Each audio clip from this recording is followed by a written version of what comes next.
Stream is powered by Play Alberta. Play Alberta is offering odds boosts on every Oilers game all season long. And for a limited time only, our listeners can score a $50 free bet when they deposit $50 using code GYB50. That's how Alberta wins.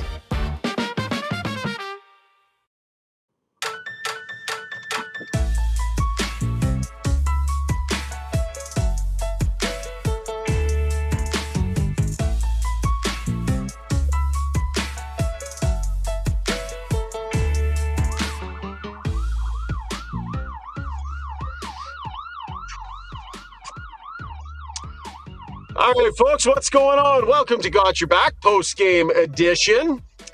Tough night for the Edmonton Oilers. Tough afternoon, I should say. Outworked, pretty uninspired, and the Philadelphia Flyers continuing to snake points from the Oilers. A big-time loss. Jason Strudwick standing by to break it down. You saw him on the broadcast tonight. We'll have Rob Brown shortly, and we got Steve Taylor at the controls. Struddy, as always, our show brought to you our title sponsor, Timberhouse Developments. Have you ever considered adding a garden suite or laneway home for aging parents or loved ones?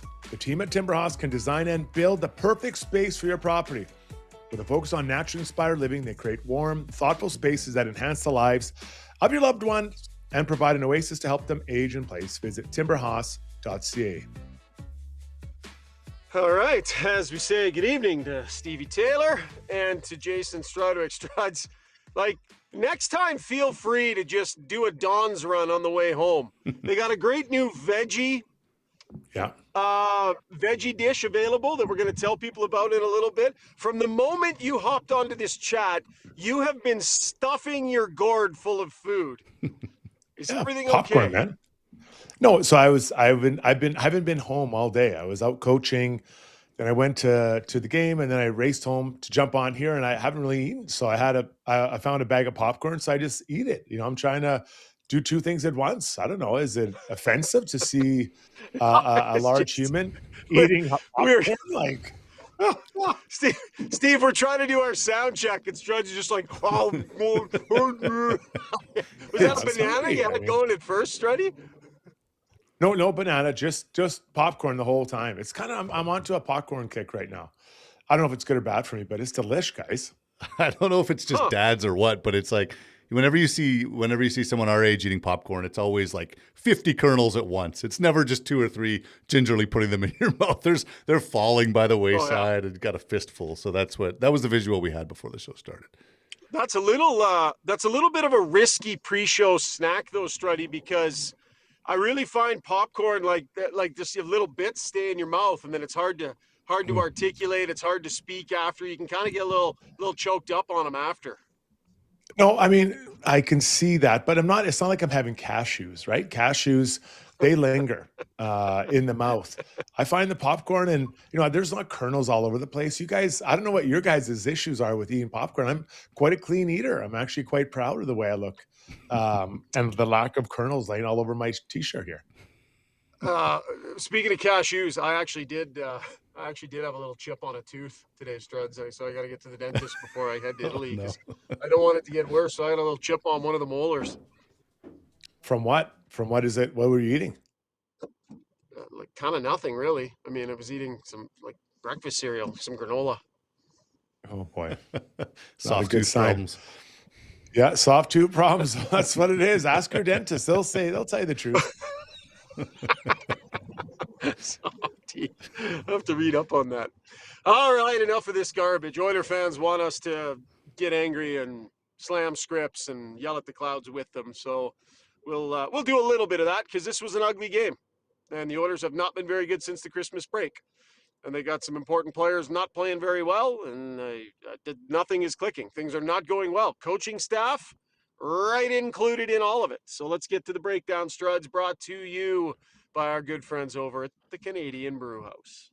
Oh, man, does hockey live at the Canadian Brew House. During every Oilers game at any Edmonton area location, enter to win Oilers home game tickets at Rogers Place. Plus, enjoy $1 off Molson Canadian and Coors Light tankards. 30-plus beers on tap, 50-plus TVs at all locations. Trust me, there are. I've been there many times.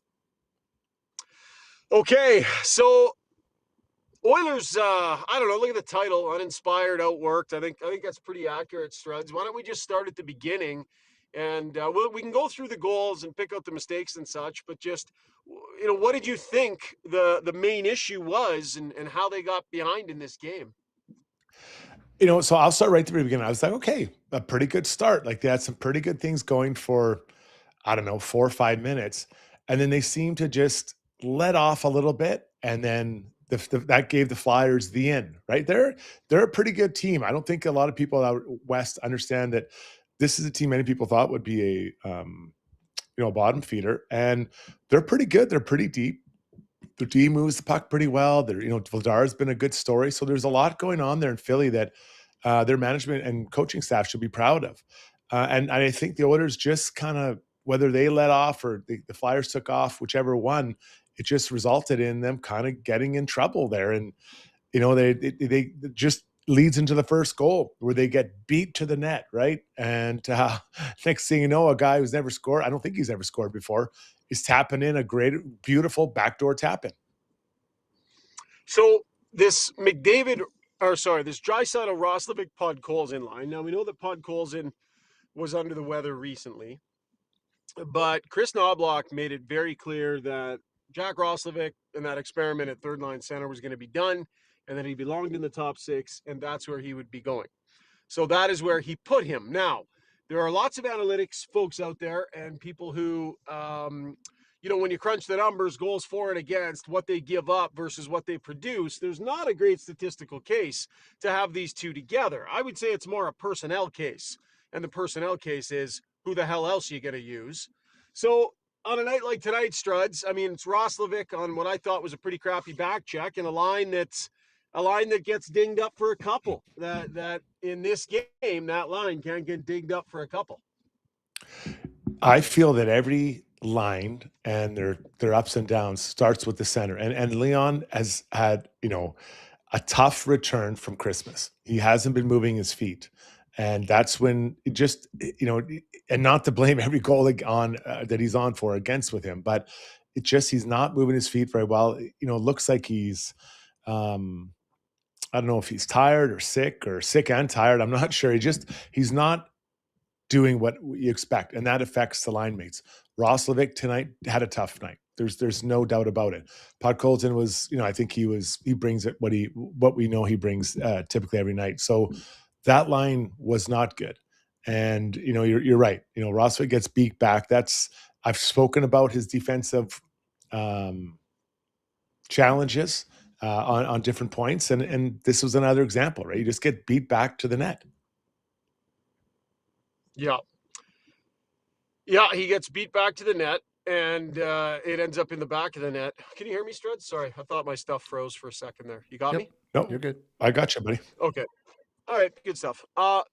Gets beat back to the net, out hustled, and that's not a great look for him. On the 2-0 goal, they're out there again. I don't know, like Nurse kind of fires it. I would have preferred he fired it over towards the boards. He kind of, in a clearing attempt, kind of threw it up into the area where the D-man was there. Was that, to you, was that the primary mistake? Was Nurse just not putting that puck in the right place? It was puck retrieval 10, 15 seconds earlier. Darnell goes back and gets the puck, and I think he fumbles it, and he's feeling pressure, and so he just rifles it up the wall to Podkolzin, who can't handle it. So right there, that's the issue, because Nurse didn't have a lot of pressure on him, nor did Podkolzin. So Nurse got to try to make that tape to tape. Okay, it's a rim puck. Podkolzin has to eat that puck. And if you remember, it kind of glances into the middle, and now it's on, right? There's shot, save, goes to the right of Pickard, shot, save, puck goes out again, and now Sanheim just walks down. And where's the forward? Where's the winger? In this case, it'd be the left winger on that player there. Sanheim just walks down and absolutely rips one pass. So it was a collection of errors, but it starts on something that should have been or could have been an easy breakout. 3-0 goal. Evan Bouchard, we have seen so many times. He makes brilliant plays with the puck, firing it up ice, tape to tape more often than not.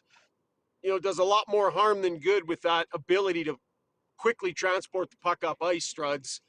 tape to tape and stuff, but it just didn't happen in that one instance there. And on the 3-0 goal, it ends up getting rammed back down their throat. I thought Philly did a good job of pre-scouting and knowing what the Oilers like to do, because there was not just once, there's a number of times where the Oilers tried to fire that pass all the way up, and either their forward or D their forward, or they're being the Flyers, stepped in front of that outlet and stopped the pass. The Oilers do. They love that long stretch pass, and I think when you can, an opposing team should jump in front of those and stop those. And you got to be gapped up tight. And when you do that, it's an automatic odd man rush, because guess where all the forwards are? They're behind you on the far blue line, and that's the weakness in my mind to that type of system. So they it was slow developing from Bouchard's point. I think that if you're going to pass it up, it has to be a lot quicker. A lot sooner. Just step out, bang, and it's up the ice. You're trying to catch them. The more you hold, it allows Flyers to get comfortable and or check somebody else. Oilers get back into it. Darnell Nurse drops the gloves. I think took some good initiative there, Struds. We haven't seen a ton of that from Nurse this year, and I don't mind him doing that every once in a while. Good on him. Oilers respond right away, and Connor McDavid on a really nice heads-up play from Matthias Ekholm gets the Oilers back in it. Yeah, so let's talk about the Nurse fight. I was watching Darnell as they came up for that face-off. He was all over Hathaway. Like, it was a minute conversation, and you could tell that he was in aggressive posture, looking for Hathaway to take it. And now Hathaway hadn't played last game. Bit surprised he took the fight at 3-0, but he gets this fight.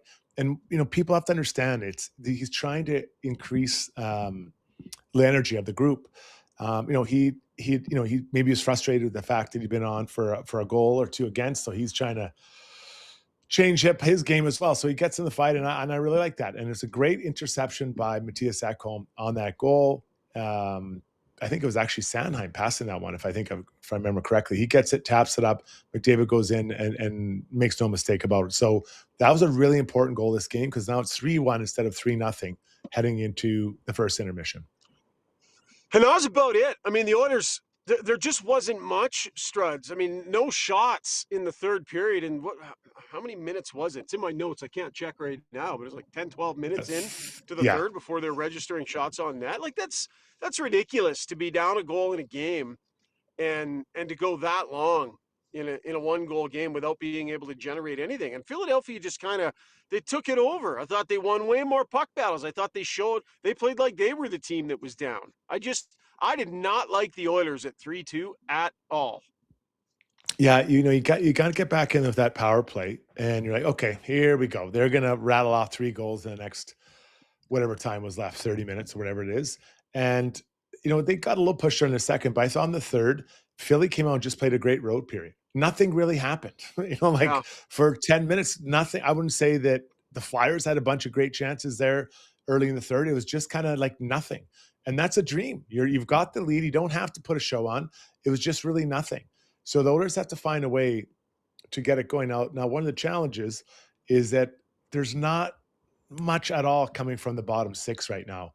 So it's the top 6 that have to continue to try to go. And then when you have, I would argue, at least 2 of the top 6 players not on their A game, now it's down to 4 players, on the backs of 4 players, to try to find that offense and get it going. Yeah. So really you're looking at 4 out of 12 forwards, and on quick math, that's, a third of them trying to get it going. And it's not enough. It's not enough for any team, but for sure this group as well. Yeah.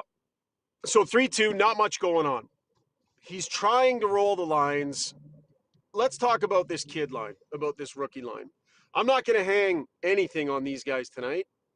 We'll talk about the lost faceoff, but I'm not hanging anything on these guys tonight in that goal. We'll get into the discussion, Struds, about whether they should have been together as a line or not. I believe it was a mistake to do it. I said that yesterday. I do not understand why they thought that had a chance to be successful. Made 0 sense to me. We can have that discussion. Defensive zone face-off, like the coaches he put the line together. He's trying to use them in a tight game. Whistle, defensive zone face-off. And I'm waiting to see, is he leaving them out there? What's he doing? Not only does he decide to leave them out there in a defensive posture, okay, he's going to lean into the line a little bit here. Left Savoy at center to take the draw. I think he was 1 in 3 on the night to that point. Not a center. Hasn't played the position. Big defensive zone draw in a 1-goal game. And he gets absolutely cleaned out with Adam Henrique sitting there on the bench. Hated that, Struds. Yeah, I listen. I hear you. And what I would have done, I would have switched out the center and put out a different center there. To then you get out of the zone, then the center switches like that. That to me was the play. That was the play. I don't, because you got to you don't always want to start Leon O'Connor in your own zone. Right, you want to start them where you can in more favorable places. You don't have to work out, and you're chasing the game. Now, if you're up by 1 or 2, maybe it's a different situation. But you're trying to get goals and get offensive zone time. So it's not like the fourth line has been on fire. So by the process of elimination, that's one line. So I don't have a real problem with them being out there, but I would change the line. I don't think. Wasn't that Flyers? It was their third or fourth line. I think that was out there. So I think they should be able to manage this. So. You're right, though. He loses the face-off clean. So I think right there that the simple solution is change out the center. Yeah, and that's what I would have suggested. I had no problem with them being out there, but no need to make Savoy, who clearly wasn't comfortable in the face-off circle tonight, take that draw, and it ends up costing them. To the Weiss Johnson Soundbox Struds, brought to you by our good friends at Weiss Johnson Heating and Air Conditioning. Should you need a train, furnace, air conditioner, heat pump, hot water tank, or garage heater, Weiss Johnson is now offering 24 months, no interest, equal payments, OAC to make your purchase easier. Visit wjjingle.com for exclusive specials just for Got Your Back Jingle lovers. Let's hit it. Weiss Johnson, whoa. I asked Chris Knobloch postgame about leaving Savoy on the ice for that face-off. And just a quick heads up to everyone listening, the feed was really choppy from Knobloch, so you can still make it out, but it's a little choppy, this clip. We keep on sending earlier in the game. We were putting Leon and Connor out there for D-zone face-offs. Obviously, Rico a lot of the times. You don't want to be putting your top lines in defensive zone face-offs all the time. And in the third period, we have a defensive zone face-off. We need a goal. It's not good to send one of your top lines out there. So Rico is absolutely available for that. But we're also chasing a game, and here's those three that feel chip in offensively. Unfortunately, they lost that draw and ends up, there's face almost identical. Sorry, that was worse than I remembered. No, I also have Knobloch talking about the kid line, by the way, and that one is clean. All right. Well, I think I asked him why he put them together. I actually do have your question, so here's that. It was a unique look there with the rookies all on a line together. What did you see from them tonight, Chris? And just give us your thoughts on why you decided to put those three together. One, I think Howard and Hudson have been playing a lot together. They're familiar with each other. But I also think that the three of them playing together, they're able to just play their game. They're not worried about deferring to somebody else and passing the puck to somebody else. They're all offensive guys. That's another thing that they can, they're not in a shutdown role. They're not playing with defensive-minded players. And they're also not intimidated playing with some other guys, where they feel that they always got to give them the puck. So, tonight, together, they played about 10 minutes. There's some good stuff, there's some bad stuff, but overall, I think for a first game together, it was mostly positive. All right, there it is. I didn't like this from the start. You're calling up two skilled guys that are lighting it up in the American Hockey League, but they're NHL rookies. And so you decide to put a line together with another NHL rookie and play him out of position. So you think playing three NHL rookies together, one of them out of position, all of them water bugs, why would that have a chance for success, Struds? Why would that possibly have worked? I didn't understand it yesterday. I didn't understand it while I was watching. If your general manager gives you the two big point guys from the American League, put them in position to get points. He did not set them up for success. Yeah, I'll play the devil's advocate. The bottom six hasn't produced anything. So was it that much of a drop off to put those guys in there? The top six has really been quite good. Maybe not quite so much since after Christmas in the case of Leon's line, but you're going to tear that up to put those guys together. I think this is more a sign of how they feel the bottom six is working or not working, more than what they wanted to do as far as, ideal situation for either of those two players. Why are they here though? So you're bringing them up and you're sending a message to guys, Mangiapane and company, right? Not good enough. But these guys have been lighting it up. They've been feeling it offensively, Yeah. but they're not full-time NHL players. They need support.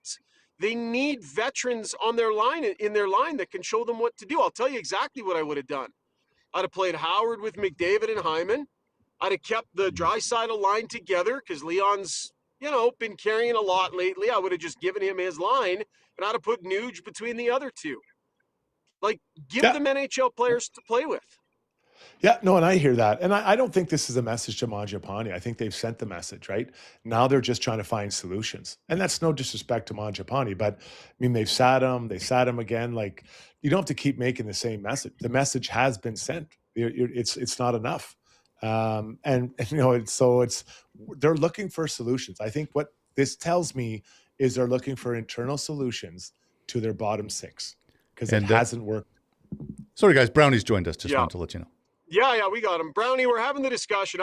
I didn't like this kid line being put together. I said it yesterday. I don't know why they thought it was going to work. Where do you come out on it? I would have spread them out over the top three lines. Yeah. Well, the problem is if it doesn't work, if you put them, I heard you put one of them with Connor. If that line doesn't work, you don't win. So you just took a line that gives you a chance to win, and you changed it. And if it doesn't work, you don't win because you're not getting anything anywhere else. You aren't. That's the problem. So I had reservations whether that line would have success. Playing three kids together, three small players. I know that Struds has talked about it a few times. The NHL is a tough league, and you're playing against men. And success in the American Hockey League is fine, but that doesn't translate that you're going to be able to carry the play at this level. That line tonight, they struggled bad. Every time they were in their own zone. They could not get the puck out of their own zone. So you're asking a lot of them. I see what you're saying, Schauger, because that probably wasn't going to work like it didn't tonight. But Connor McDavid's line has been good, and it's given them a chance to win each night. And if you break that up, are you taking away the others' one good chance of winning hockey right now? So having said all of that the kid line wasn't the reason the Oilers lost. The fact that the Oilers are not playing good defensive hockey is the reason the Oilers are losing right now. And that's on everybody. Yeah, and that's where we started, Brownie. We just got on to the kid line here, so we can get some of your bigger picture thoughts on the game as well. They call these two guys up. They're lighting it up down there, right? And then you bring them in and play them together for 10 minutes, and they're all inexperienced rookies. And I guess my point is there's got to be synergy, right? If the GM wants to call these guys up, then use them for what they are, and have it make sense to have them here. Like Ike Howard has been lighting it up, so put him in a position to take a pass from a great player and finish like he's been doing. But to put these guys together and expect anything good to happen, I don't get it. No. And I know that line had been good, Brownie, for sure, but the Oilers have not been winning games. There's nothing wrong with changing lines around. They have not been winning games. Yeah, but it hasn't been on that line. That's the only line that has done anything. Yeah, but I see what you're saying. The Oilers, they've got The Oilers are not playing good hockey. They're not. And I don't know, bringing both those two players up at the same time, I don't know if that was the answer either. Because, again, they need to play. Ike Howard is a top 6 player. That's going to be his role. Quinn Hudson, his hockey IQ says top 6 or top 9. I don't know if bringing both of them up at the same time was the right way to do it. Bring one up and play him in the top 6. And Savoy to me is a third-line player, and I've said that all along. I believe that's his calling in the National Hockey League. He's going to be a very good two-way player.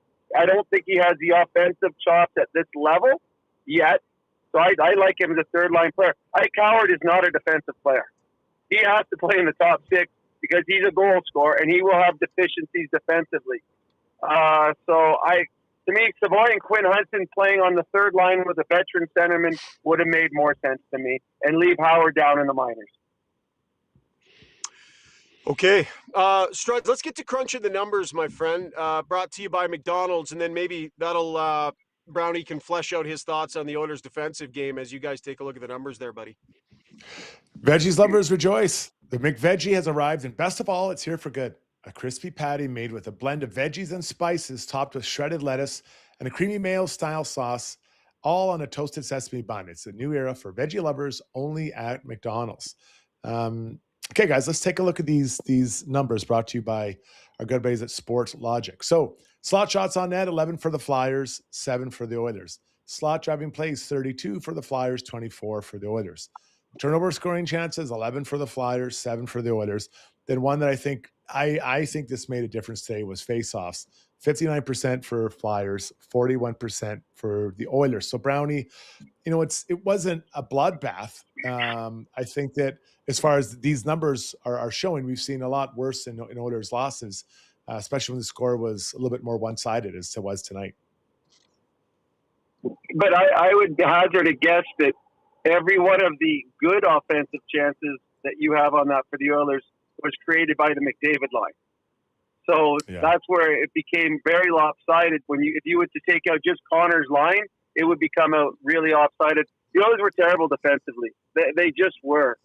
And in the first period, back-to-back shifts, the Philadelphia Flyers had guys going backdoor wide open. And both times they missed the pass. Yeah. They had guys there wide open. Both times they missed the pass. So that should be a wake-up call on the bench. It's like, okay, this is what they're doing. They're jumping up. We got to be wary of that. 2 shifts later, all of a sudden, Jack Roslovic is middle of the ice. He's got his guy, and he just lets him go. That young Barkley kid, or I can't think of his name right. Denver, I think his name is. He just lets him go by him. And you're a veteran player, Jack Roslovic. And you were beside a guy, and you stopped skating. He beat you to the net. The Flyers did that over and over and over again. In the third period, Connor McDavid's coming back 3-on-3. He stops skating at the blue line, allows them to go in 3-on-2, hoping that there's a turnover to go the other way. And the Flyers get a scoring chance. When the Oilers play good defensive hockey, they are a very good hockey club. They have not been a good defensive hockey club since Christmas. Where are we at on the blue line, Struds, with Regula and Stastny? Yeah, Stastny took 3 off the chin. I actually spent a lot of time watching him. I really like the way this guy moves. Now he's inexperienced, but Regula, man, he is a little too comfortable with the puck when it's on his stick, and I think he's a little too comfortable when the puck isn't on his stick. Like there doesn't seem to be enough kind of desperation to get that puck back and be in there. So listen, guys, they're missing Wallman. And Wallman, I don't know where Wallman is. I don't know if he's even on the team anymore. I never even heard anyone talk about him, but they need him back. There was a sighting tonight. I saw him at the and I'm not trying to make light of it, but like at some point you got to resurface here. How long has it been? So when they get him back, that helps a lot because the Spencer, Stastny, and Emerson pairing seem to be pretty good, but then they give up the first goal, or second goal. So Stastny goes and plays with Nurse, but then he's playing with Emerson, and he's kind of all over the place. So I'd like to see it with the top 4, and then Emerson and Spencer Stastny as a third pair, and see what that looks like to calm things down. But make no mistake, this isn't just on the backs of the inexperienced D-men back here. No, I like the way Yeah. you said that, Strud. He looks too comfortable with the puck on his stick. And I think that's a great way of explaining when Regula has the puck. He doesn't have urgency. And it's fine if Evan Bouchard is comfortable and plays without urgency because he's capable of making plays under pressure. Regula's not. And he is taking more steps backwards. He's been passed, in my eyes, I agree with you. In my eyes, he's been passed by Emberson on the depth chart.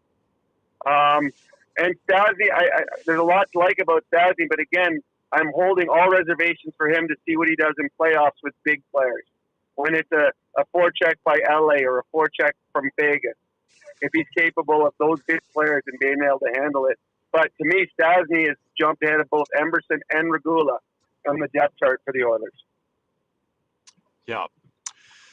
Okay, Struds, let's get to our storylines, and that is brought to you by our good friends over at Play Alberta. And a reminder to keep an eye on our social media platforms on game days, because we will release a betting line tied to a story that we are interested in.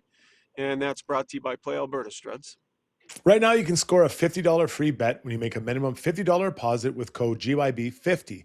That's code GYB50 for a $50 free bet. Start playing with your game sense today to find out if you're Alberta's next big winner.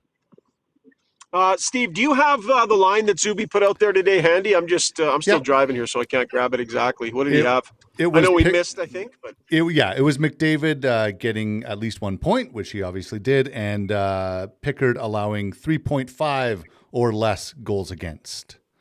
All right, there you go. So they missed on that one. Brownie, we were talking about the Draisaitl line a little bit earlier on. I asked Chris Knobloch about him specifically. Want to get your thoughts quick on Leon Draisaitl since the break and where you think things are at. He was off tonight. In the last two games, he's been off. And his bar is very high, so when he doesn't hit it, it's very noticeable. I thought Colton had an off night. I thought Roslovic, that was probably his weakest game since he's played for the Oilers. So all three of them combined were not good. But no, Leon wasn't good. I mean, when Leon's on, the puck just stays on his stick. And every time it comes to him, he makes positive plays. But tonight, it bounced off his stick. He struggled to hit the puck a couple times. He fell down 2 or 3 times. He went back to the bench on those shifts to try and get his skate fixed. But yeah, Leon Draisaitl looked out of sorts in the last couple of games. And when you're a team as top-heavy as the Oilers are, if one of those players isn't at the top of his game, the Oilers are in trouble, and we saw that the last couple. Yeah, for sure. All right, Struds, I'm just about home here. I'm going to bounce out, and you guys take care of our YouTube poll and our Relentless player and get going on takeaways, and I'll catch up with you in a bit. All right, let's get right into our YouTube poll here. Mr. Scuba Steve, brought to you by our buddies at DeBoer's Golf Shop and Fitting Center. It's a new year, which means it's time for a new you. Make more birdies on the course in 2026 with the help of Scotty and TJ at DeBoer's. Skip the diet and get fit for your new golf equipment. Schedule your fitting today. Visit DeBoersGolf.com or go chat with the boys about your golf goals for 2026. What do you got for us today? Okay, simple question is, what would you do with the kid line? The two answers are keep them together or break them up. What about you, Brownie? What would you do? I break them up. I just Savoy, you can't have him on the ice for face-offs in his own zone. And tonight they were taking in water the whole game. They never got out of their own zone. So to me, that's a lot of pressure. I'm not sure Ike Howard's defensive play is where it needs to be at this level yet. So you're putting a lot of pressure on a couple of young kids to be able to carry that. So to me, I'd break them up. I would send Ike Howard back to the minors. I would have a third line with Hudson and Savoy and a veteran center in the middle. Yeah, I hear you. I mean, the Nashville's up next. They got a couple days here before they play on Tuesday. I've been talking about this huge hole at 3-line center, right? If you had a veteran guy that is solid and strong, you could put 2 garbage cans beside him, and he'll help them, right? Because you have him and 2 good D behind him. If they keep him for another game, I think part of it's development, Brownie. I really do. I think there's some development there, but none of them had a shot today. So combined 30 minutes or so, Not one shot. They didn't really look dangerous. Like they Savoy, and I'm not saying you shouldn't dump it in, but you want to see some attack, and they were dumping it in, and they were getting there too late. Like, it just looked like, to be honest, it looked like their first game as a line. And it was. That's so not a surprise. So, you know what? I would understand if I can go either way, Brownie, but I might give them another opportunity, but because it just wasn't no offense. And I think they're capable of more. I think they can too, but it goes back to the veteran center. So if you've got two young guys playing, say it's Adam Henrique, and Adam's playing a little bit better, and they have an off shift, because in the first period they had 3 or 4 off shifts. He comes back to the bench, the veteran center says, okay, calm down. So when that puck comes around, here's what they're doing. This is where I'm going to be. I'm going to help you. And you can sit and talk to it.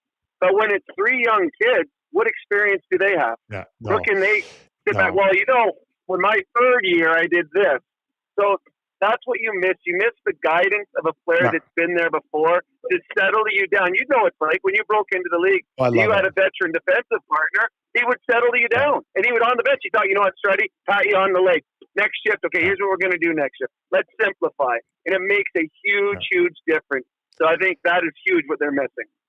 Yeah, I'm interested to see how it plays out, right? The loss isn't on them, but this bottom 6, man, the story won't go away. The story will not go away here. And you know what? What if I told you they put Curtis Lazar at center between 2 of those guys? What would you say about that? Well, I think I know what you'd say, but get past what I know you're going to say, then say what you're going to say. No, I do. I like that. I'm a Curtis Lazar fan because he does all the things right. He's not got the offensive chops that he had when he was a young kid. But know what he does? He does everything right. He's defensively responsible. He wins face-offs for you. He leads with physicality. Yes, Curtis Lazar is in my lineup every night because of what he brings on a nightly basis. So I'd have no problem with that at all. Yeah, so this is why I would do it. And, people would say I'm crazy, but he has the ability to track down pucks and get on him in the offensive zone. Those 3 gentlemen just don't know how to do it yet. They'll figure it out, but they don't know. And once they get the puck in the offensive zone, I think there could be some chemistry between 1, 2, or 3. Well, I guess that'd be more than 1, 2 or 3 of them, right? And those 3 couldn't get to the pucks. Lazar will be able to get to them, dish it, and now they're going. Now they're buzzing, right? I think that might help them. So let's see, maybe Curtis gets back in there. Or maybe not. Okay, let's get to our Relentless player now, brought to you by UCAN Youth Services. Need reliable entry-level staff? UCAN trains Edmonton youth with the skills and confidence to show up ready to work and to grow with your team. Learn more and make a change today at ucan.ca. Obviously, will not be an Edmonton Oiler today. I'm going to go on the other team, their captain. Sean Couturier tonight, I thought had a good game. Couple assists, tons of shots for the big man. Good night in the face-off. Like that is... I love that style of player. I don't love him as my 1 or 2 center, or maybe a low end 2, but I love him as my 3. That's my vision of a 3rd line center, and he was really good tonight. He is. He's in the twilight of his career. In his heyday, he was a Selke type guy. He could score. He would shut down the other team's top players. He'd win face-offs, penalty kill. The Oilers did their best. Knobloch did their best to keep McDavid away from Couturier because they still have that respect for him. Big guy. He would be. He's a guy that you want as your 3rd line center, and you're going up against McKinnon. You're going up against Eichel. Yeah. You're going up against Kucherov. That's the type of player he is. And I agree with you. I thought he was excellent in tonight's hockey game. And he looked huge. He was so big. He looked massive. And that right shot, big centerman. I don't know. If I was an NHL coach, I'd want one of those. Now, so does everybody. I'm not the only one in the league. Okay, Brownie, let's take a quick pause. When we come back, Shauger will be finishing up his handful of cashews, and we'll get on with the show. So stay with us, everybody. At Modern Measure, every item of clothing starts from scratch and is designed from the ground up, based on both your style preferences and current fashion trends. Their clothing is fully designed to give you the exact look you're looking for, down to the smallest details and customization. The Modern team will work with you to make sure that you not only look and feel great, but make the most of your investment. On the ground floor of Edmonton Tower downtown, Modern Measure. Mainline Water and Sewer specializes in sewer line repair and replacement using advanced trenchless methods for fast, clean results. They provide detailed sewer assessments and scoping to identify problems before they become costly. Serving both residential and commercial properties, no job is too big or too small, and with over 40 years of experience, they've seen it all. Trust Mainline to keep your lines flowing smoothly.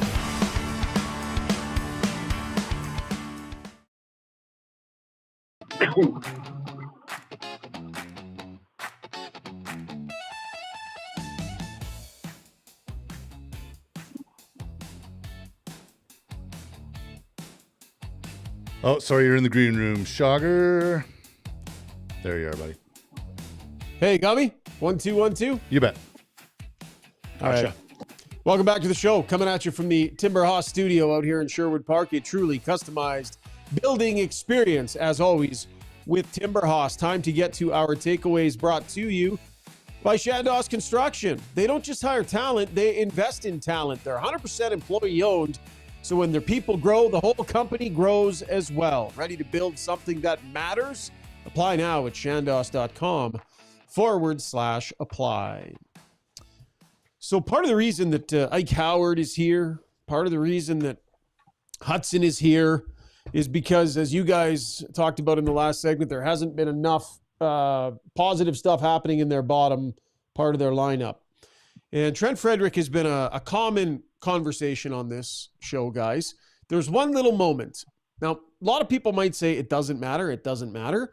But there's one little moment that I think happened in this game that encapsulates what the issue has been with Trent Frederick for basically this entire season, which is not understanding what his role is here to do.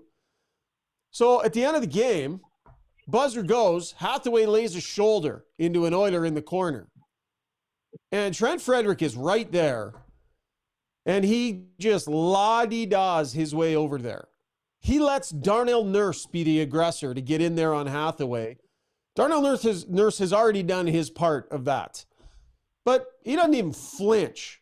Like, Frederick just goes wandering in there, totally disinterested, trying to make it look like he's sort of engaged, completely not at all. I know the game's over. I know that doesn't matter to the scoreboard. It's not going to save them 2 points.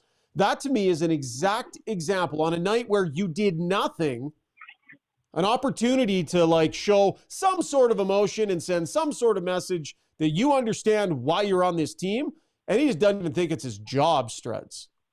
I don't know if you saw it or not. I know you were on your way home, but, buddy, it was bad. I was driving home. But I know you painted a pretty clear picture. So when you aren't playing well or playing to the level you want, you look for opportunities to interject yourself into the game. Now, I recognize the game was over, but that's an opportunity to come in there and just get your energy. And so when you walk off, you feel like, okay, I did something here to help my group. I actually thought Trent had some decent moments tonight in the offensive zone, hanging on to the puck. That's what I want to see more often from him. But at the end of the game, that's just an opportunity. Like, I love those moments. I'm not going to lie. I look for those to go in there and just stir it up and feel like I was get going and kind of get my energy going and feel good heading into the next game, Brownie. Well, it's funny. Hathaway knows his role. Hathaway, I mean, it was dumb what Hathaway did, but that's who he is. That's who Lombard is. There's a whole bunch of players like that in the National Hockey League. But this goes back to what I've said from the beginning. It's not in Frederick's DNA. So you're asking him to play a role that I don't think he's comfortable with. I don't think he knows how to do that role. You're asking him to be something that he's not. And I know that we as fans and media, maybe the GM and the coach thought that's what he was. But to me, it doesn't look like that's who he is. So you're asking him to be something that he's not, and then you're mad at him for not being that. To me, this is Trent Frederick. I think he's a better hockey player than he's shown, but I don't think he's anything like what you were expecting out of him, Shogger. I think he's an honest player that when he's on, he can create a little bit of offense. He'll get in on the forecheck, but his hits aren't big. He'll like rub someone out. So asking him to be something he's not is just you're going to keep banging your head against the wall because that ain't him. Well, they signed him because they believed that was him. Like that was him, but that's not on him. Well, okay, but I don't know, Struds, like we've been at this player all season long here. Is he just not himself right now, Struds? Or is this who he is? And you, me, the Oilers, all their pro scouts, everybody got it completely wrong. Because this is not who they thought they were signing. So I definitely saw a different player when he played in Boston, and we saw some glimpses of it last year. I agree with Brownie. I don't think he's out there like Evander Kane chirping everybody and getting involved in it. But just because you're not that doesn't mean you can't play hard, much harder all the time. And move your feet, get to a hit, maybe a bit of a late one, and it's competing. You don't have to be the most vocal guy to be hard to play against, right? And I think that would be the entry level for him to get his game on track, is just be competitive every shift, push, be physical. And when opportunities like you described arrive, get in there. Like, that's your job. Like, I always felt that, like, I had to be the tip of the spear. If there was a problem, I'd go find it in there. Now, if it was George LaRocque or Bob Probert, I would maybe make a bit more of a roundabout route to it. I would still get there. Maybe, hey, you want some time to cool down, big guy? You want to calm down? Or Derek Boogaard? But I felt if I did it, who's doing it? Just like in a game, and this is the example I'd give.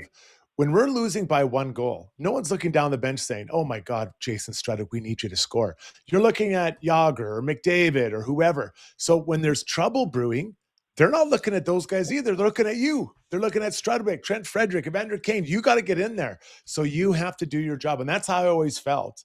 And I'm sure Trent knows that and feels that, but you just have to do it.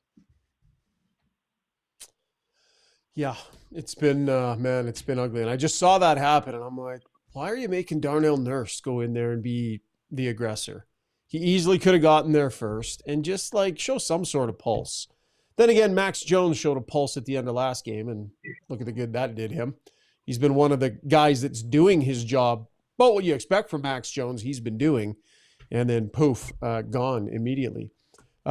Quickly, can we have a discussion about Strud's ear there, Steve? Like, Struds, what do we have going on coming out of your ear? A lot of comments on the stream. 112 CSC says it looks like an earworm might be growing out of Struddy's left ear. You know what I get it now. It's like, you know what, guys, and I do get it what it's like to be a supermodel, because every single thing I do with my face is critiqued. Every single thing. And I get it. Like, people expect 10s. They, 5, no one cares. It's tough.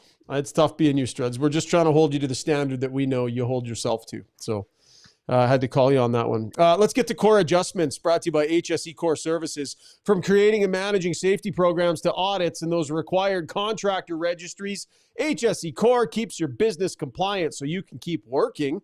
Visit www.hsecor.com for more information. Struds, this segment's going to break your heart a little bit. Got one player that I want to focus on. Don't say We're it. doing it, buddy. We have to do it. The results have been so brutal. We got to focus a little on Adam Henrique here. To the Weiss Johnson soundbox, here's Henrique on the need for some offense from the bottom 6, starting with him. Well, we got to find a way. For me, it's been a long time finding the back of the net.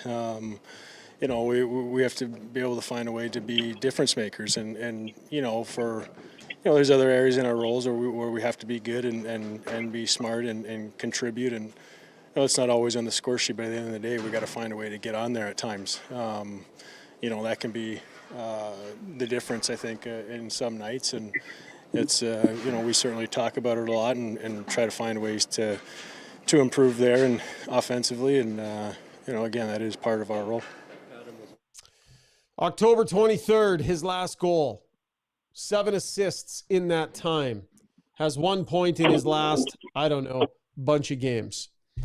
Struds, what's going on with Rico, buddy? Like, he's a shadow of what they need him to be. Well, he is getting older, and he's not the player he was even 2 years ago. When you think back to that playoff run where he and Connor Brown and Janmark were, started many games, and they brought so much energy to this group. He was the perfect fit. He is the 4th line center right now, and he's being used like a 3rd/4th, but he's just not there right now. The wheels, I think the wheels are a bit of a challenge right now as far as getting there quickly enough. So I'd like to see him playing with some fast players that can get there, and because once he gets in that half court offense, or he's fine. But that's where I see kind of the struggle for him, Brownie, and I think he's just being asked to do too much, quite honestly. We lost Brownie for a sec, so he's just he's going to come back. No, that's fine. That's fine. You'll get him back here. I wonder if Kapanen isn't the player you're talking about, Struds, that is the proper fourth line mate for Adam Henrique. Yeah, I mean, so when he comes back, and he's skated, so he's got to be getting close, is he not? I would think so. Yeah, he's been around. So when he comes back, is it Rico with Kapanen and then Frederick? Yeah, that's probably it. Or Janmark.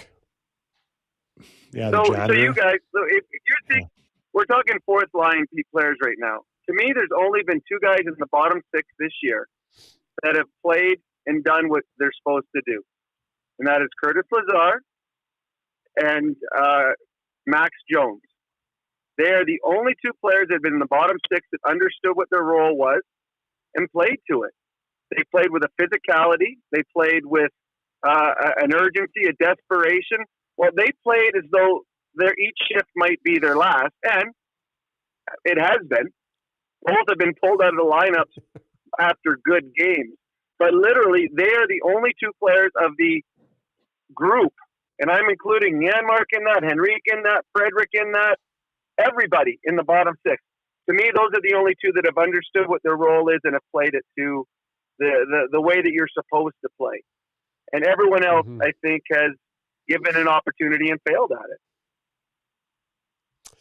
All right. That was our core adjustments brought to you by HSE Core Services. No question. Adam Henrique on the list of players that need to find it, need to get it going.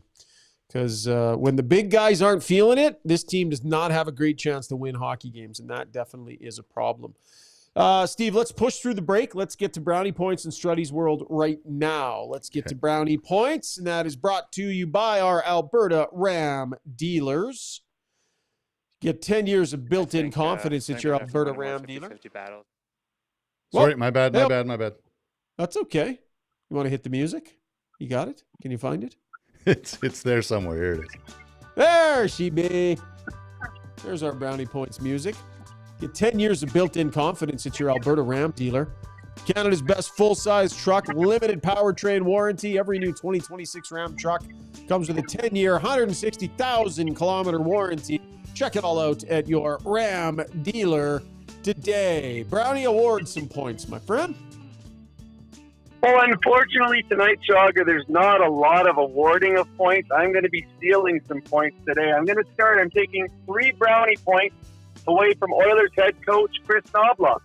With the Oilers down 3-2 in the hockey game in the third period, and a face-off in their own zone, Knobloch left the third line on the ice with Matty Savoy taking the face-off. Philly won the face-off clean and scored off the draw. Unless I missed something, and there is a reason that he couldn't change that line, and if it is, I apologize, but to me, you cannot leave that line out there. You can't. Matty Savoy's not a centerman in the National Hockey League right now. The kid that beat him on the face-off was 82% in the game. They had to have sent a center out for that face-off. They didn't. And to me, that one is on Chris Knobloch. I've got -4 Brownie points to the Oilers since the Christmas break. This is 4 straight games where the Oilers have been the second-best team. They're 1-3 since Christmas, and the only win was a game in Winnipeg that Calvin Pickard stole for them. The Oilers have not been good defensively since the break, and that is from the top to the bottom. That is from Connor and Leon all the way down. Way too many grade A scoring chances again tonight. I'm also taking 3 Brownie points away from the much-talked-about kid line today. It was a tough night for the kids as they got hemmed in their own end on numerous occasions and ended up a combined -3 on the night, and they were on the ice for the goal that put the nail in the coffin. There was hope that the kids would use their quickness and hockey smarts to create, but it didn't work out, and it'll be interesting to see if they are together next game.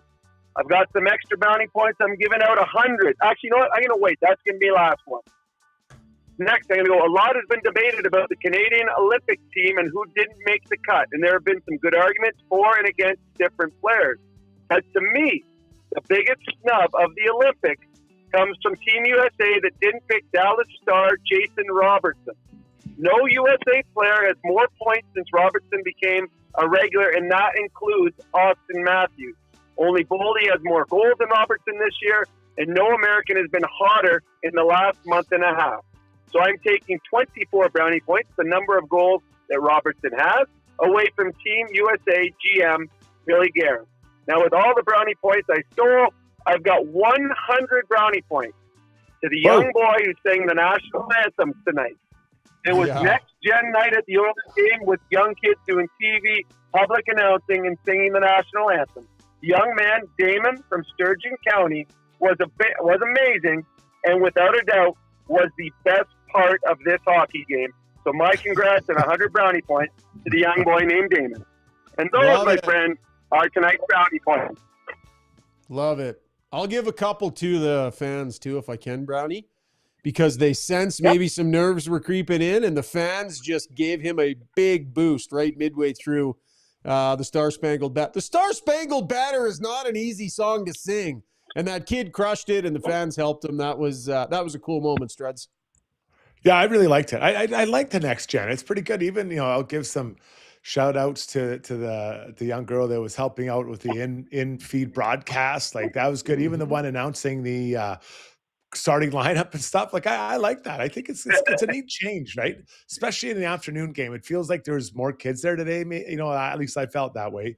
So it was pretty cool to watch. See. Love it. All right. Great edition, as always, of Brownie Points, brought to you by the Alberta Ram Dealers. Steve, we're going to get to Struddy's world. Struddy, while the animation is rolling, you got something sticking out of your ear again. Roll it, Steve. When you make a mistake, heads should roll. It's not right. And I'm here. Someone has to put their foot down. Now that I say it out loud, it does sound a little crazy. Gotta look good.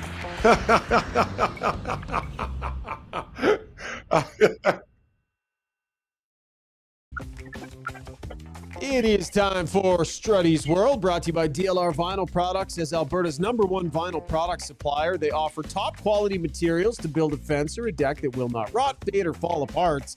Canadian owned and operated with locations in Calgary and Edmonton. Visit them today online at dlrvinylproducts.ca. Struddy. Practice. We're talking about practice. Oh, yeah, we are. The Oilers are going to practice tomorrow, and they practice the next day, I bet. Don't worry about it, Oilers fans. The last time they had a couple days of practice, they kind of got themselves back in order and just reset for a pretty good run of hockey right through till Christmas. Hasn't gone well since Christmas. I'm not sure what the boys did. Too much eggnog, went skiing. I'm not sure, but they just don't quite have it. That happens. There's ups and downs in every season.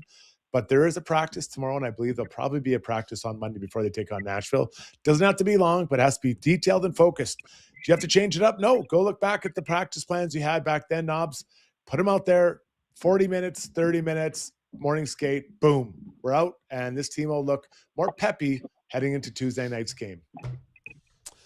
All right. Did get the schedule from the team, Struds. They are practicing.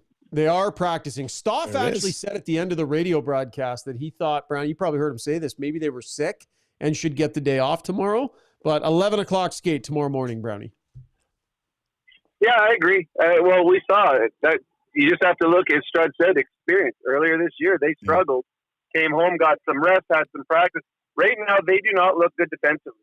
And that's something that you can correct. You can't correct goal scoring. You either got it or you don't. You can correct assignments. You can correct miscommunication. And that's the things they have to correct, because right now, in their own end and on the back check, it is not looking good. They need a little refresher course on all of that. And let me just say something just quickly. I think the reason they can practice today is that all the Oilers are already home, tucked on their couch, ordering skip the dishes. Like an afternoon game makes such a difference. In my experience from playing in this, the Eastern Conference, we had tons of early games compared to here is so much different. So it was huge. That's a huge thing. The guys will be rested when they hit the ice tomorrow, or more rested than an 8 o'clock game, which is unfair, I think, for all these Western teams have to be a part of. All right, that's Struddy's World, brought to you by DLR Vinyl Products. Brownie, before we let you go, I'm going to have Struddy break a tie between you and I, okay? So today on the Got Your Back chat, we send this in. Now, Steve doesn't have the video. I'm going to show everybody. This is at the outdoor game. This is Tkachuk and Barkov dancing around, hoisting the Stanley Cup for the crowd, right? It's January 3rd, and they're hoisting it up above their heads. I made the point, has this happened before? And once the season starts, is it okay for you to be handling the cup and hoisting it over your head and celebrating like you just won it? Brownie believes absolutely they won it. Nothing wrong with it. I thought it was a little bit odd, Struds, and that most guys probably wouldn't want to be doing that during the regular season. What say you? It's yours till you lose it. Do what you want.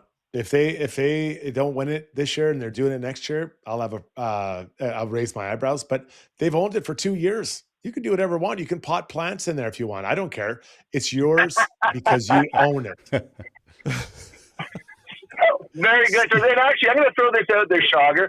During the Blue Jays run, you got angry that the Blue Jays celebrated winning the pennant. You said they'd won nothing. They shouldn't be allowed to celebrate like that. Now you're mad that the team that won the championship is celebrating too much. I just don't think you like celebration. I think that's just that you probably didn't win a lot. You don't understand. It's hard to win. These Florida Panthers, they can go surfing with it on their surfboard if they want, all the way up to the first day of the playoffs. That's when you hand it back in. I just thought it was odd. I feel like I don't recall seeing a team celebrating with the Stanley Cup over their head mid-season. Like, can we at least agree that that was a little different? I don't think I've seen that before.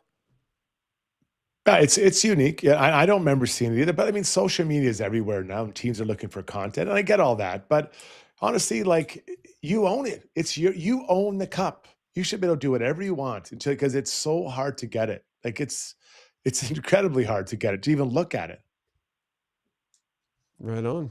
So you'd be okay if they were doing that, right before the playoffs started?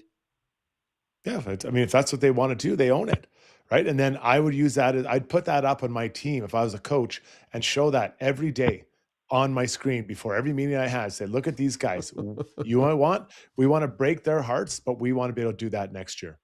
What do you got, Steve? I was funny on my family chat. My son sent it around, and he used the word cringy. My dad used the word disrespectful, and my mom used the word embarrassing. So embarrassing, cringy, and disrespectful. That's what my family's thoughts were, and I tend to agree. So I didn't like it. All right. There you go. All right, Brownie, you win that one, my friend. But I will be back another day. I will win another day, and you will agree with me at some point. Minus 50 brownie points. I can hardly wait. Looking forward to that moment, guys. Minus 75 brownie points. Nope. It's too late. He's already gone. See you, Brownie. See you, buddy. Bye-bye. Bye-bye. All right. Steve, bang both of those breaks together. Let's get it all done now, and we will power through the back end of the show when we come back here on Got Your Back, presented by Timberhouse Developments. Choosing to buy a home is one of the biggest financial and personal decisions you'll ever make. It's a decision that requires strategic planning, market expertise, and a trusted advisor to guide the way. The team at Body Realty with Royal LePage AR team combines deep market knowledge, forward-thinking guidance, and exceptional dedication to make the process effortless and stress-free. Where every client is treated like the only client, visit BattyRealty.com, a real estate group like no other.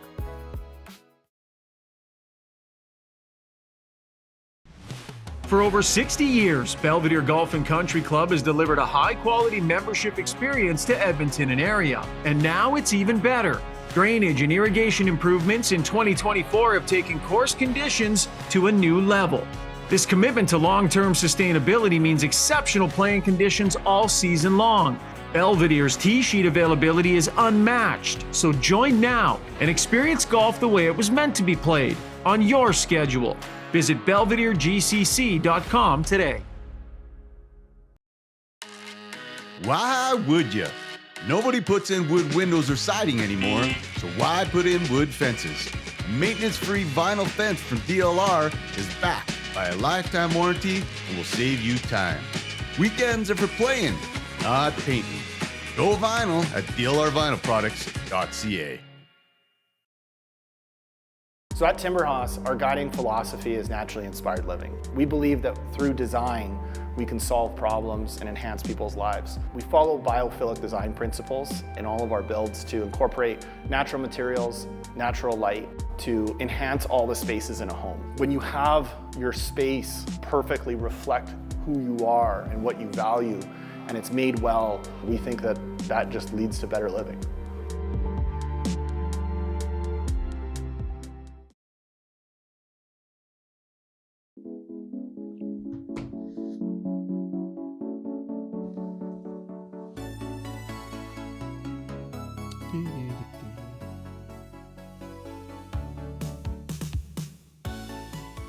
Rolling right along here on Got Your Back. Time now to take a lap, brought to you by Riverside Motorsports. Family owned and operated, serving Edmonton and area for over 55 years, featuring top brands and delivering the best selection in Alberta. A big inventory of parts and accessories, and recognized as the #1 KTM dealership in the country. Check them out at www.riversidemotorsports.com. Struds, let's take a few laps. Buddy, where are we starting? Yeah, breaking news. Tom Wilson was just named to the hockey, I guess it is Hockey Canada Olympic team. And he just 20 minutes ago, took a reverse hit from Connor Murphy, D-man of the Blackhawks. He went down awkwardly. He wasn't ready for the hit. I wouldn't say it was a dirty hit, but it was a reverse hit. And those often surprise players. And he went down. It looked like his right knee kind of went down awkwardly the way he fell. I'm trying to track this in real time. So as of 6 p.m. Saturday night, he left. It has not come back yet.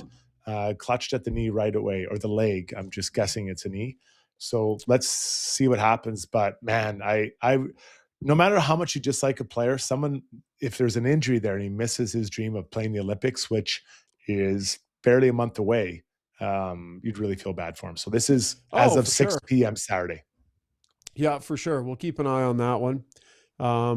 Gotta think it'd be Sam Bennett. Hey, Struds, like have to think it'd be Sam Bennett if he can't go. Yeah, Sam Bennett. Well, yes, probably.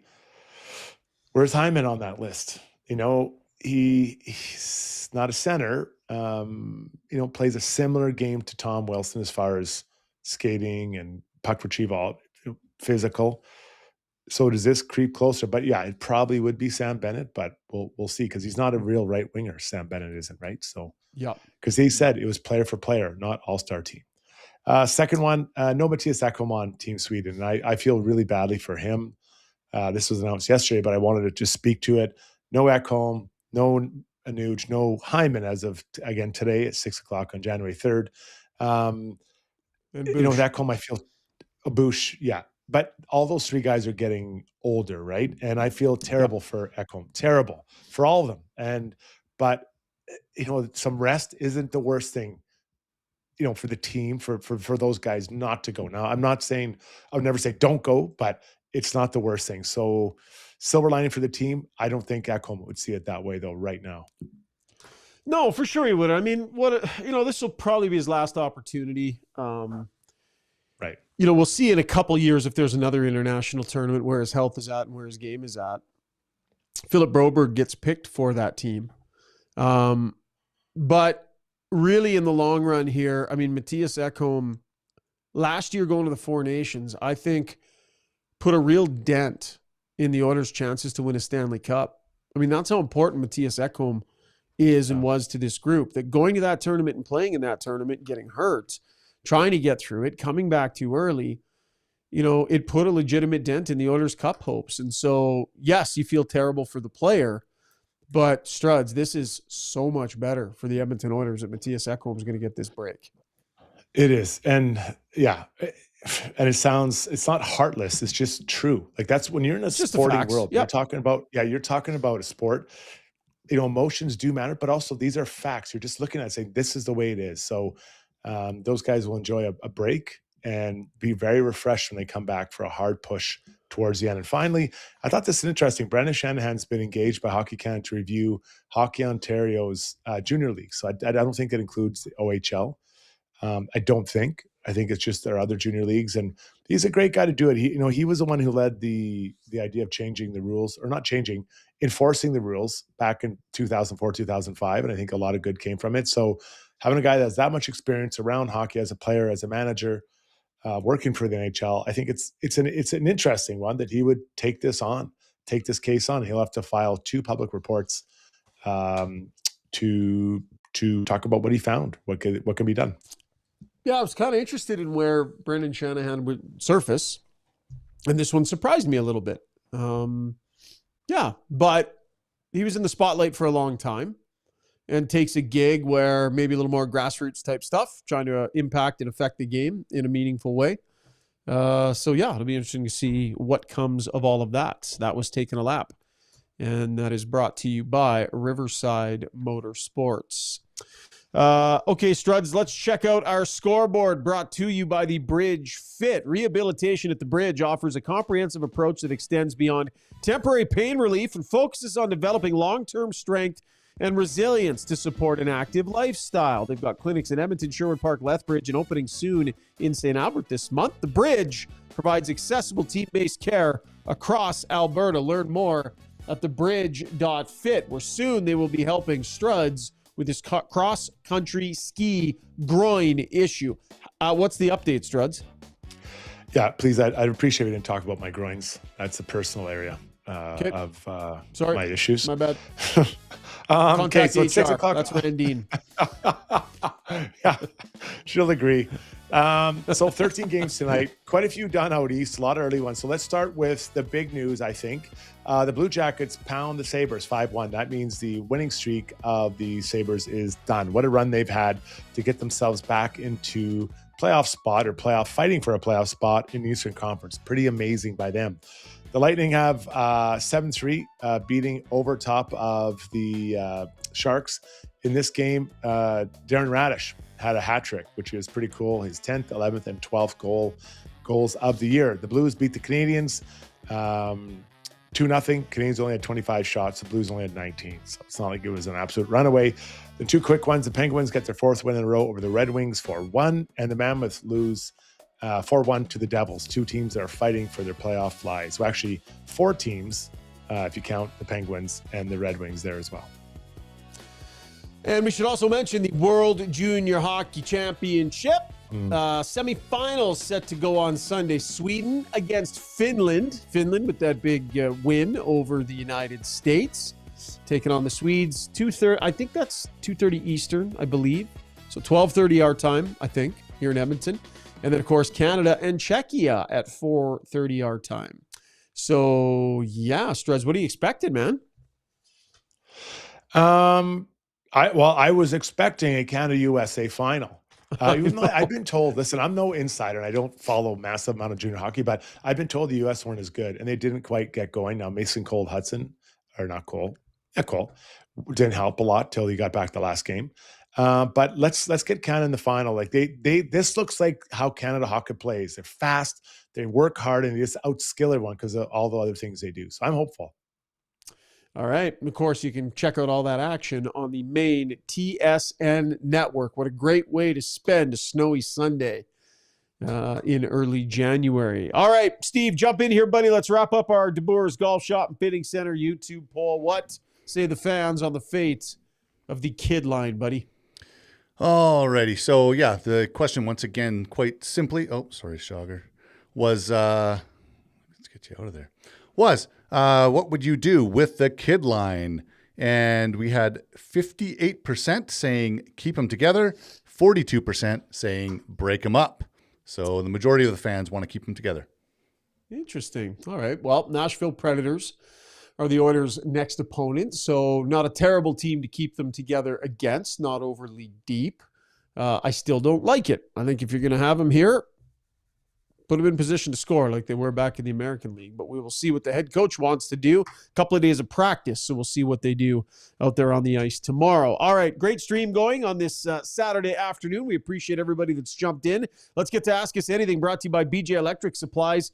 Was founded in 1976. They're a full-line distributor providing quality wholesale electrical products for use in industrial, commercial, residential settings as well. Proudly owned and operated in Edmonton. They're a great local company since 1976. Visit bjelectric.ca. All right, Steve, what do you got for us? Okay. First of all, Struddy, Quaddy's wondering if tonight on the broadcast you were wearing a kid's size jacket because it was Kids Day on the broadcast. It was snug. That's the look. I saw it. It was snug. That's the look, man. You keep it tight. People seem to like it. You know, a lot of female viewers aren't complaining. So give the people what they want on the, nearly the end of the vacation for us all.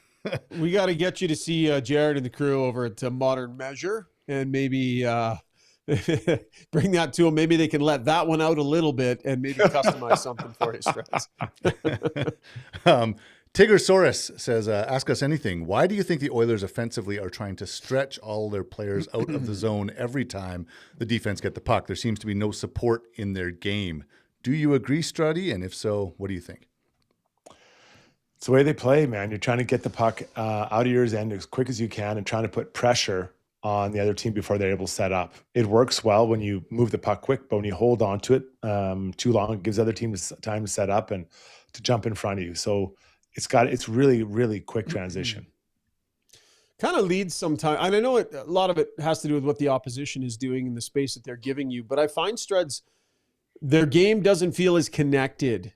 We end up hearing a lot from them about not feeling connected when, the centers aren't back, when it's not a little more tape to tape, closer passes on breakouts and such. When they stretch it out like that, it doesn't feel as connected. Yeah, but this is not new. They've been doing this for, they did it last year in the playoffs, and we saw, who was it? Was it Bouchard victimized on that one by the Panthers? Yeah, like this is the way it goes. I think a hybrid is probably, a way to do it. Maybe you're losing, you try to create, or early in the game you try to do it. Then maybe late in the game you bring it back, so you're a little bit more together or connected, to use your word, Jogger, or the Oilers' word. Oilers Forever is wondering what you think about making Frederick, Rico, Mangiapane in the third line a pure checking line, like just line matching and making them a pure checking line. Have them prepare for a pregame, etc. That's their only role. What do you think, Struds?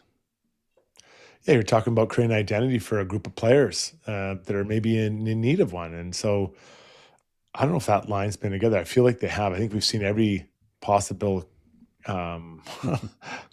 connection between different players. So I'm not sure right now I'd give them the number one task of checking the other team's line, but you could try them together and say, this is how we want to play. Like that identity for them as individuals and a group might help them kind of find what they are good at and why they were brought here in the first place.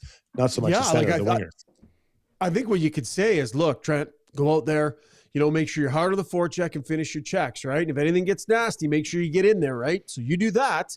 Andrew, skate around, hard on the forecheck, be greasy. Don't be afraid to get in there and grind a little bit, right? Try and be decent defensively. Like you go do that.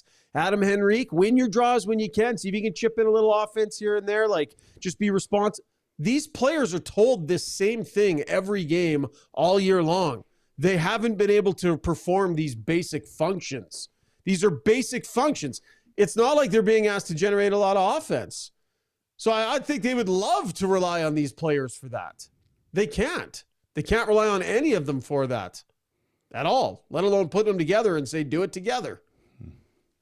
Sorry, I overdid it there. No, you absolutely did not, just so you know. Data Stewart 92 says, for Ask Us Anything, how are guys being called up midseason like Hudson and Howard being received by the dressing room? He's curious to know what teams do to help these guys in quickly. Struddy, I'm assuming that was something that you did in your role, especially later in your career. Well, you seem like a welcoming guy and for the players that come up. So yeah, talk us through that, how that works in the dressing room. So other than Connor, Leon, Boosh, and Nuge, I believe every one of the players has played in the minors. So, and they've been called up. So you know what that feels like, right? You've been there. You want to be welcome. You want anyone to talk to you, even look at you, invite you out for dinner when you're on the road. You just don't want to be alone. So a welcoming club that has a good culture does all those things. Hey man, meet me in the lobby. We're going for dinner at 6. And then you pay for him the first couple times till he gets his beak wet. That's just what you do. Then as far as in the dressing room, you'll take anyone on the team and it'll help you win. And that's all. If they think this guy is going to help them, then let's bring him in. Let's try to help him. We want to feel as comfortable as possible so they can fit in and help you guys win. One of the things that Chris Knobloch said about why he put that line together was so that they wouldn't feel the pressure of playing with the big guys, feeling like they have to pass them the puck, that they would play their own games. It's up to the big guys to make the players feel comfortable when they're playing with them, to make sure they know, play your game. You don't have to be forcing it all the time. I'll let you know. There should be a comfort level with calling up your 2 highly offensive players from the American Hockey League and settling them in next to your star players and trusting those guys to welcome these players into the lineup, to be open to it, and to have them open-minded. You know, Isaac Howard has been lighting it up in the American League. This is what he was brought here to do. He should be able to get a look next to McDavid when he gets recalled, because you never know. When the confidence is high, if 1 or 2 good things happen in this game, who knows what can develop from there? Struds. And McDavid and Draw, I'm not saying they're not willing to do this, but it seems like the coach wasn't thinking putting them in that position was the right move. They should be able to absorb young, high-octane offensive players from the American League and be patient and give them a chance. And it feels like they're not. Yeah. So let's just step back for a second from this game and even from a 10-game stretch. Let's step back and look at the whole season. Stan Bowman is clearly trying to get younger. Clearly, he's trying to do that. So there's an element of development to this. And not only does the GM have to push this onto his coaches, also the players, the whole organization. There, you can see it. They're trying to get younger. That's the whole thing. So you're going to have to play.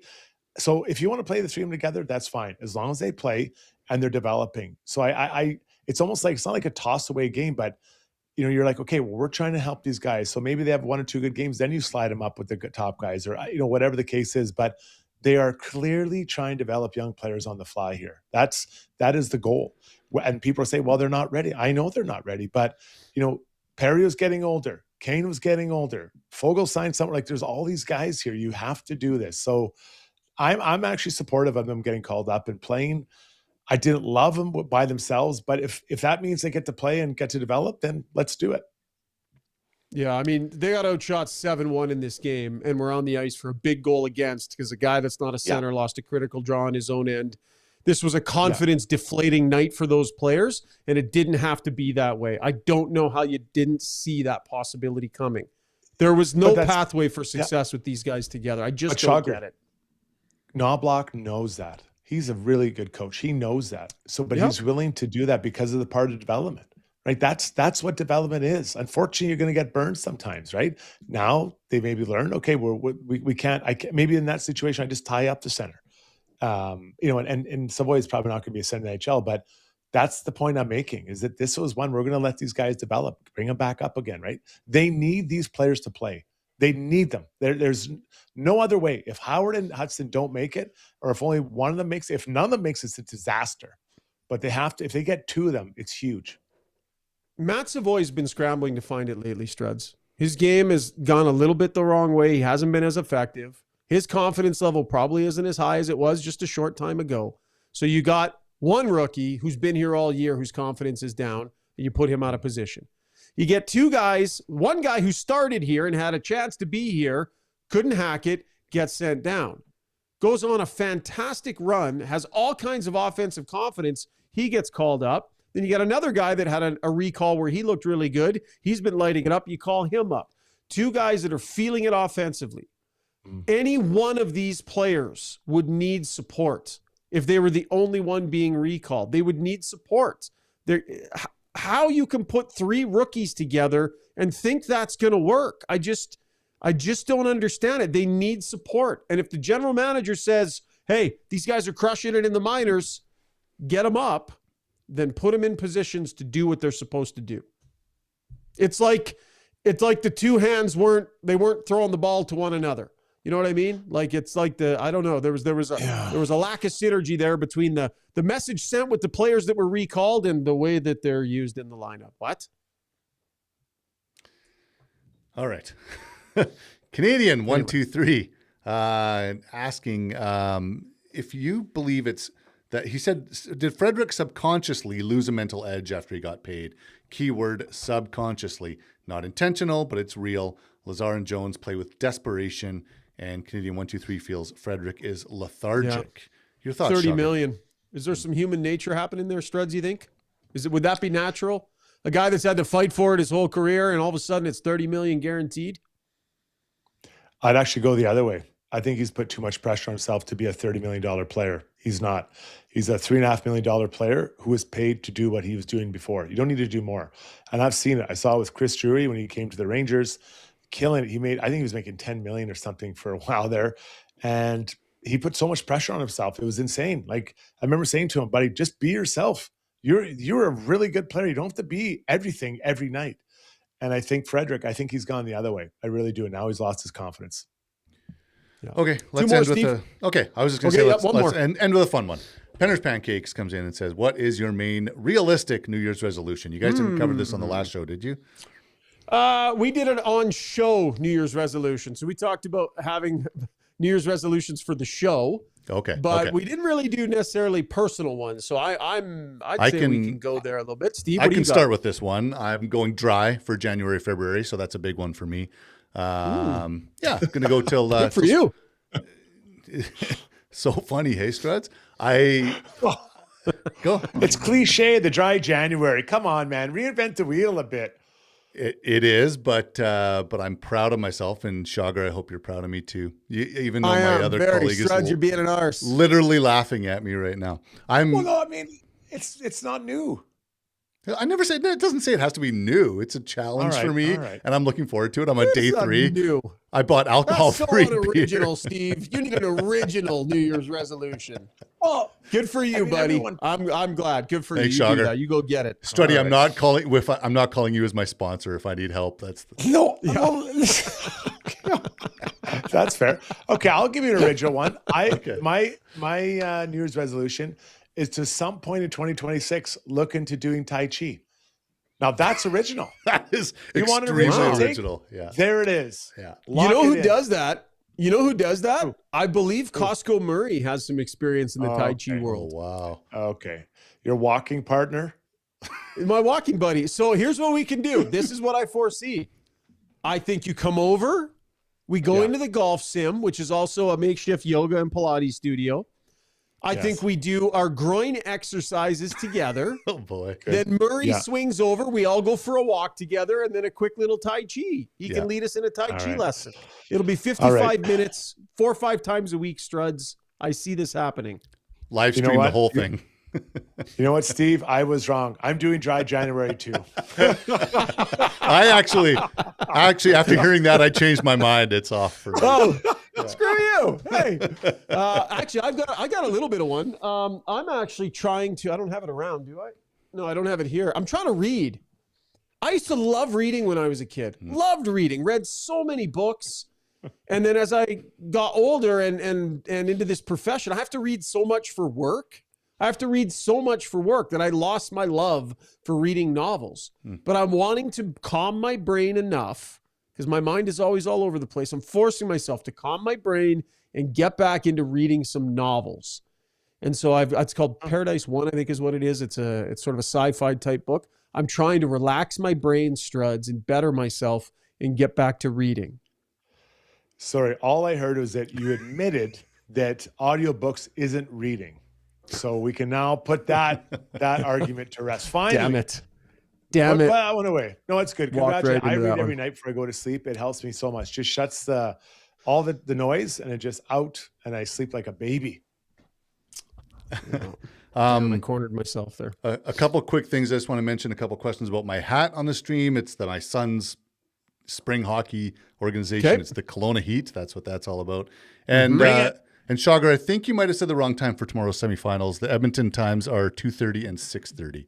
I can't remember what you said, but yeah. Thank you for that. I appreciate it. I called it up on the website, but I didn't know if it had done the conversion. If it had done the time zone change or not. Appreciate that, Steve. Okay, let's wrap with our play of the day, brought to you by Modern Measure. In Edmonton's Ice District, they're the leaders in made-to-measure style, from tuxedos to custom denim, committed to providing you with a 5-star experience with a personal touch and attention to detail that exceed your expectations. Visit mdrnmeasure.com. Are you a 50-something-year-old male walking around wearing sweater suit coats that are far too tight? Modern Measure can help you. Do you need to sharpen something up for your on-set look? Modern Measure can help you. If you know anyone like that, Struds, send them to Modern Measure. Yeah, I'm going to talk to Gene for sure. So the play of the day is the staff up in the lounge where I was doing the show. I walked in, I was eyeballing the hot chocolate machine. People sprinted over and tackled me. If the Oilers played defense as hard as they did in that machine and not let me in, they wouldn't have got scored on. And they said, hey, we're here to help you, Strudwick. That's what they call me, Strudwick. Not Mr. Strudwick, not Jason, just Strudwick. If you want, we'll make you a hot chocolate. I'm like, yeah, that'd be great. I'd love one. So message received, the lounge staff. No more hot chocolate. There was definitely a staff meeting about you. For sure there was. And I didn't break it. It was that other lady. The other lady needs to take ownership. I didn't get her name, but we know it was you. Well, she and I both know it was her. All right, that was our play of the day, brought to you by Modern Measure. Good job today, guys. Thank you kindly. We are going to drop podcast. Oilers' next game isn't until Tuesday, but we've got one scheduled for Monday night. So maybe we'll have a little fun, go off the board a little bit on Monday night. Looking forward to that. And then the Predators in town for Tuesday. Enjoy your Sunday, and we will chat again real soon here on Got Your Back, presented by Timber Hoss Developments. See you, everybody.